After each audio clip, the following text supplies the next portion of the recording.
Trump acaba de retirar Alexandre de Moraes e sua esposa da Lei Magnitsky. A notícia caiu como uma bomba no Brasil. A imprensa militante comemorou como se fosse o fim do bolsonarismo. A Globo já está gritando: Trump recuou. Os porta-vozes do sistema estão em festa e muita gente de bem, patriota, está com o coração apertado. Mas calma, respira fundo e me escuta até o fim. O que estão te contando não é toda a história. Donald Trump não é um político comum. Ele é o maior negociador da história moderna. O homem que quebrou o sistema de Washington, enfrentou o globalismo, derrotou a máquina midiática e reconstruiu os Estados Unidos com base em soberania e estratégia. Você realmente acredita que esse mesmo Donald Trump, atual presidente da maior potência do planeta, teria recuado diante de Alexandre de Moraes por pura bondade? Você acredita que ele simplesmente teria perdoado o símbolo da censura no Brasil sem nada em troca? Claro que não. Trump não dá um passo sem cálculo. Cada gesto dele é planejado com precisão cirúrgica, e se ele decidiu tirar o nome de Moraes da Magnitsky, é porque já tinha a vitória garantida antes mesmo do anúncio. Essa retirada não é sinal de recuo, é sinal de controle. O que aconteceu nas últimas horas não foi um presente, foi uma jogada de mestre. Trump apenas moveu as peças no tabuleiro. Lula e Moraes tiveram que pagar um preço altíssimo. E nesse vídeo, eu vou te mostrar exatamente qual foi esse preço. Vou revelar as 5 exigências mínimas que Trump impôs para aceitar retirar Moraes da lista da Magnitsky. 5 condições que vão mudar o rumo político do Brasil e abrir caminho para a libertação dos presos políticos e sim, para a liberdade de Jair Bolsonaro até o fim de 2026. Mas antes de entrar nessa explicação, eu preciso falar diretamente com você, patriota. Eu sei que as últimas horas foram confusas, que muitos estão se sentindo traídos, assustados e até sem esperança. Mas é justamente por isso que este vídeo é fundamental. A verdade precisa circular. Há milhares de brasileiros de bem neste momento acreditando na narrativa da Globo e achando que Trump recuou. E é a sua missão mostrar que não. Por isso, eu te peço com toda sinceridade, compartilhe este vídeo agora. Leve essa mensagem a quem está desesperado. Mostre que existe estratégia, existe plano, e que o homem mais poderoso do mundo continua no comando do tabuleiro. O Brasil está prestes a viver uma virada silenciosa e você precisa fazer parte disso. Compartilhar esse vídeo não é só espalhar informação, é um ato de resistência. Agora sim, fica comigo até o fim, porque eu vou te mostrar, uma a uma, as exigências de Trump e o verdadeiro sentido dessa jogada que todos da imprensa não querem que você saiba. Vamos organizar os fatos para que tudo faça sentido. Porque quando a gente coloca as peças na ordem certa, a jogada de Donald Trump se revela com clareza. Tudo começa em julho de 2025. Trump, recém-retornado à presidência dos Estados Unidos, decide aplicar a Lei Magnitsky contra Alexandre de Moraes, sua esposa, e o escritório de advocacia ligado a ela. A acusação era direta e dura: abuso de poder, perseguição política e censura institucionalizada no Brasil. Naquele momento, o mundo inteiro entendeu o recado. Trump estava dizendo a Moraes e a Lula: ou vocês respeitam a liberdade ou sentirão o peso econômico da maior potência do planeta. O impacto foi imediato. As contas de Moraes foram bloqueadas, sua esposa perdeu acesso a fundos internacionais, escritórios ligados ao casal tiveram contratos suspensos e, de repente, o Brasil inteiro sentiu o reflexo dessa pressão. Empresários, diplomatas e até membros do governo começaram a perceber que a postura autoritária de Moraes estava custando caro. O país via acordos comerciais com os Estados Unidos travarem da noite para o dia. E foi aí que o desespero começou. Em agosto, emissários do governo Lula e do próprio Moraes passaram a buscar pontes discretas com Washington. Nada oficial, tudo por baixo dos panos. Diplomatas, intermediários, advogados, todos tentando reverter a sanção que virou um símbolo de vergonha internacional. Mas Trump não é homem de ceder por pressão.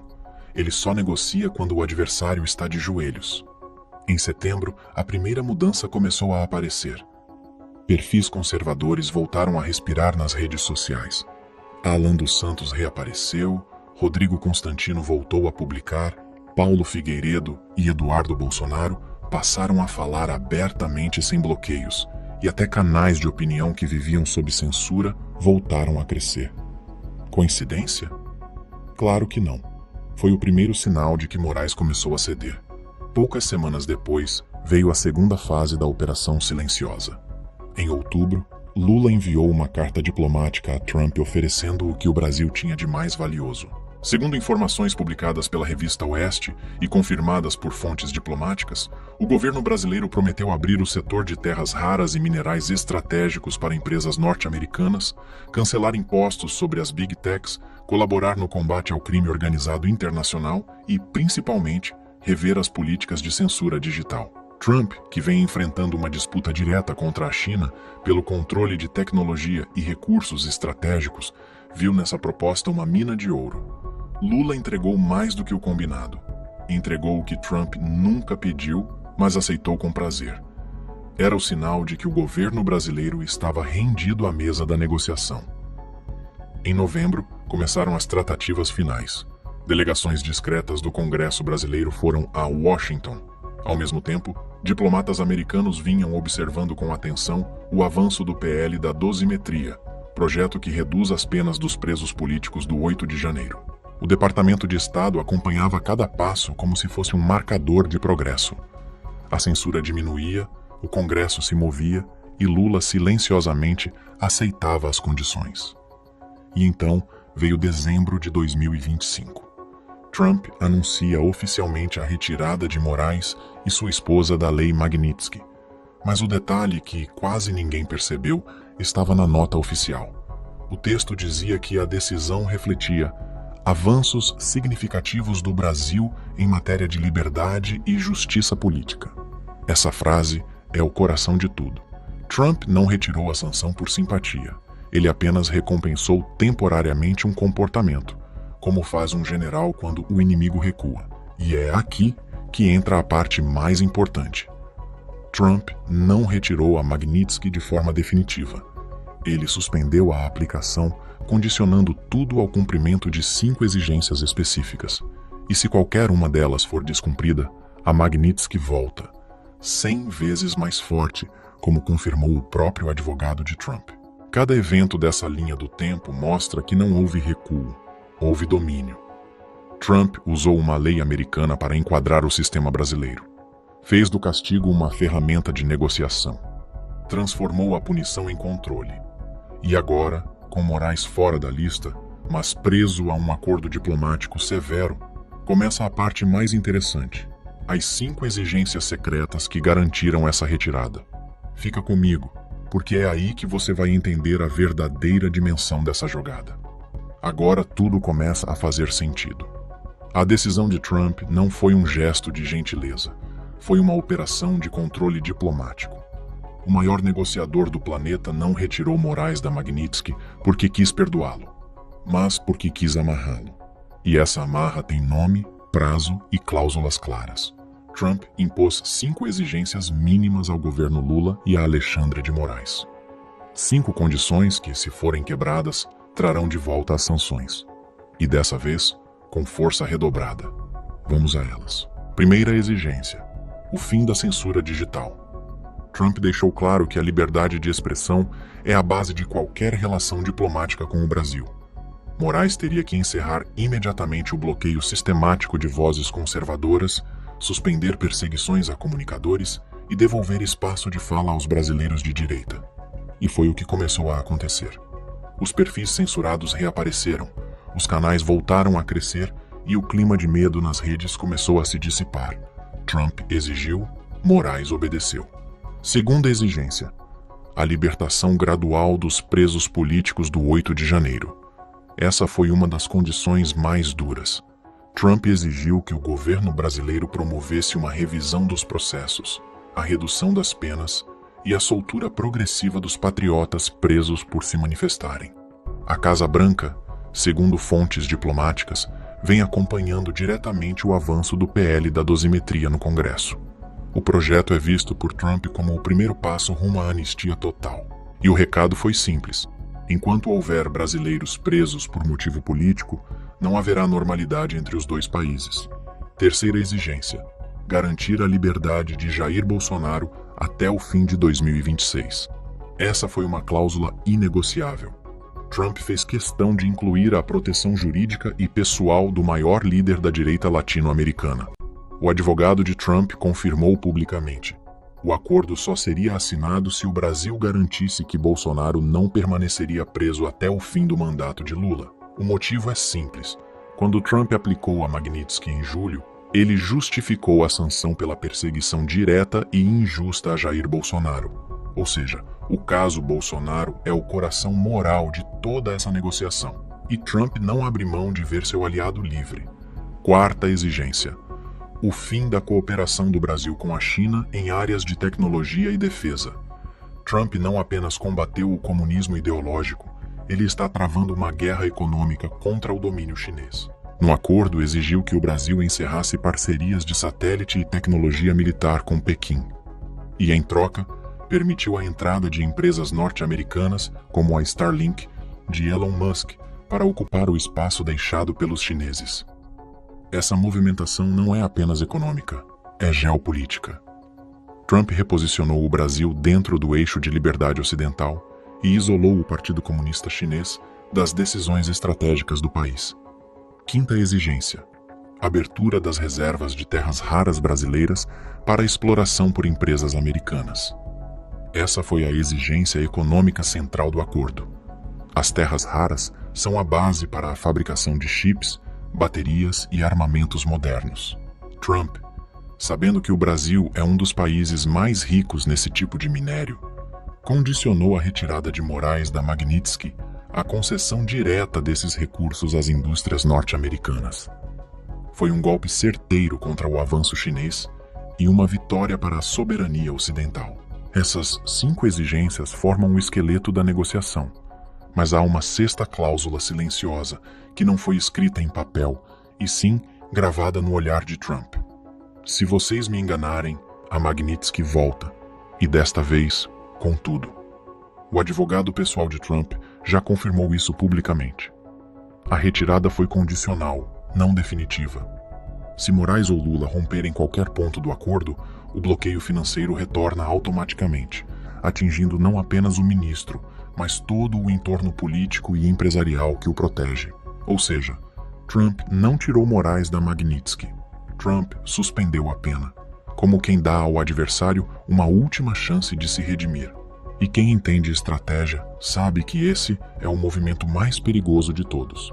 O inimigo pensa que está livre, mas está sendo vigiado a cada passo. Agora que as exigências estão claras, o cenário se transforma completamente. Porque o que parecia fraqueza, na verdade, é a maior demonstração de poder silencioso da política internacional moderna. Trump não recuou 1 milímetro.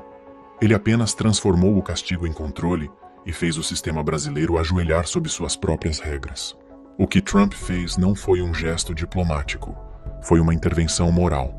Ele colocou um espelho diante do sistema brasileiro e obrigou cada um a enxergar a própria hipocrisia. Aqueles que se diziam defensores dos direitos humanos tiveram que aceitar condições impostas justamente por um líder que eles chamavam de autoritário. É ou não é o cúmulo da contradição? E aqui está o ponto que ninguém da imprensa quer discutir. Se o governo brasileiro realmente estivesse no controle, não precisaria aceitar essas exigências. Não precisaria abrir mão de acordos com a China, nem implorar por acesso a mercados americanos. Eles cederam porque sabiam que estavam encurralados, porque sabiam que, se resistissem, a Magnitsky voltaria, e dessa vez levaria junto empresas, bancos e até ministros aliados. Trump não precisou mandar exército, não precisou ameaçar ninguém. Ele usou aquilo que mais entende: poder econômico e moral. Ele jogou o jogo da diplomacia como quem joga xadrez. Cada movimento calculado, cada recuo planejado, cada silêncio cheio de significado. E o resultado é claro. Moraes hoje é um homem vigiado. Cada decisão dele, cada palavra, cada sentença será analisada por uma potência estrangeira que não esquece e não perdoa traições. E sabe o que mais me impressiona? O silêncio. Silêncio de uma imprensa que passou meses gritando que Trump era um perigo para o mundo. Silêncio de ministros que antes se achavam deuses e agora pisam em ovos. Silêncio de um governo que percebeu que o preço da arrogância é a humilhação diplomática. Enquanto isso, o povo continua pagando o preço da censura, das prisões políticas e da destruição de reputações. Mas esse preço agora tem prazo para acabar, porque Trump colocou um cronômetro no sistema. Cada semana que passa sem liberdade, sem justiça e sem transparência, aproxima o Brasil do retorno da Magnitsky, e dessa vez, sem negociação. E eu te pergunto, quem é o verdadeiro derrotado nessa história? Quem é o verdadeiro submisso? O homem que impôs condições ou aqueles que tiveram que aceitá-las? Trump não recuou, ele dominou. E o sistema, que tentou enganar o mundo, acabou se tornando refém do próprio acordo que assinou para sobreviver. Essa é a diferença entre poder de fachada e poder real. O poder de fachada faz discurso em Brasília. O poder real dita os termos do jogo em Washington. E foi exatamente isso que aconteceu. Por isso, quando você ouvir alguém dizer que Trump perdeu, sorria. Sorria porque você sabe o que está por trás dessa história. Você sabe que o recuo é apenas aparência, que a verdadeira vitória é silenciosa, paciente e inevitável, e que o homem mais poderoso do planeta não perdoou Moraes, apenas lhe deu a chance de se autodestruir caso rompa o acordo. Trump mostrou que inteligência vence arrogância, e que o Brasil só voltará a respirar liberdade porque um líder de fora teve coragem de fazer o que muitos aqui dentro temeram fazer: confrontar o sistema. Agora que as cartas estão sobre a mesa, precisamos entender o que realmente está acontecendo.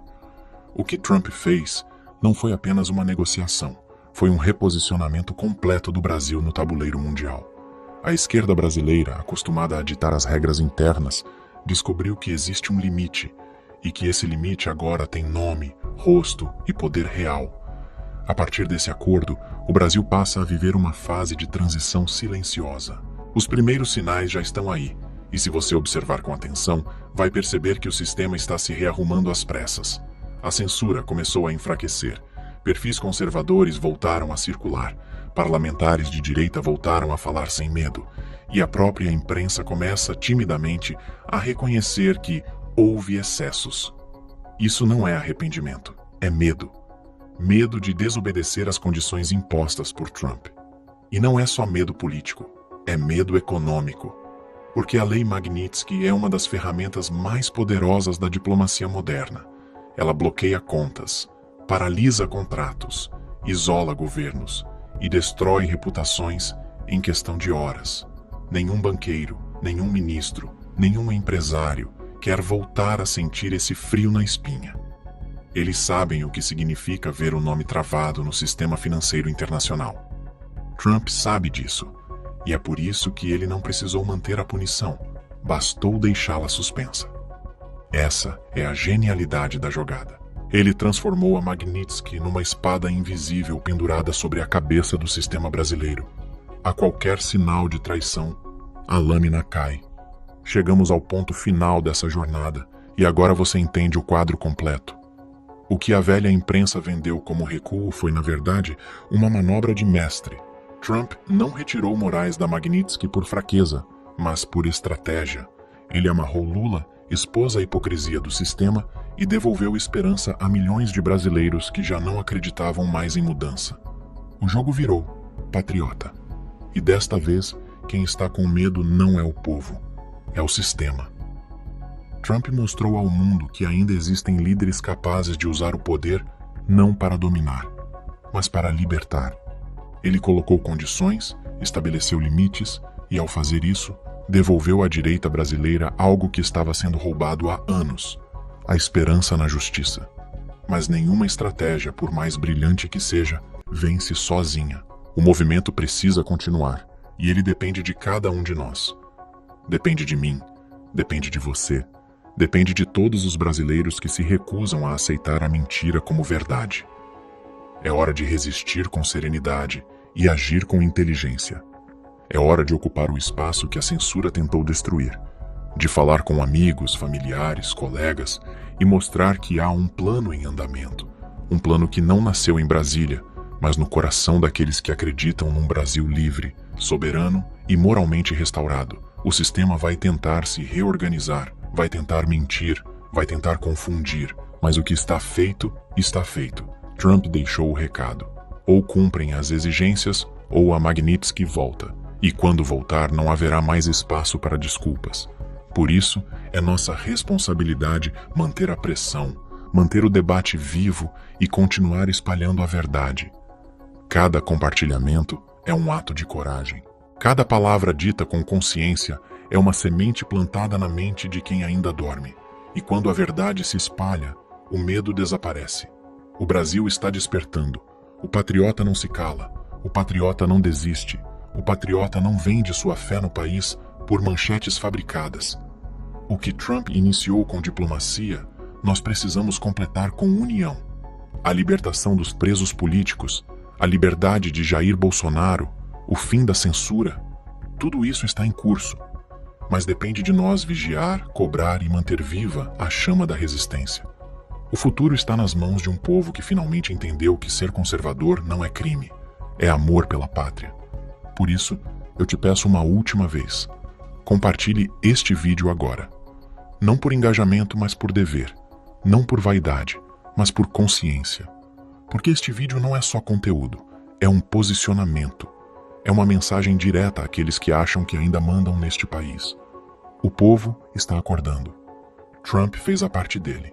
Agora é com a gente, com cada brasileiro que acredita que o bem ainda vence, mesmo quando parece estar perdendo. Com cada patriota que entende que lutar pela verdade é o maior ato de amor que se pode ter pela nação. E quando a liberdade voltar a brilhar plenamente, quando Bolsonaro estiver livre, quando os presos políticos abraçarem suas famílias de novo, todos nós saberemos. Foi a fé, a persistência e a coragem do povo que sustentaram essa virada histórica. O Brasil está de pé. E enquanto houver um patriota com voz, coragem e fé, essa nação jamais será derrotada. Brasil acima de tudo. Deus acima de todos.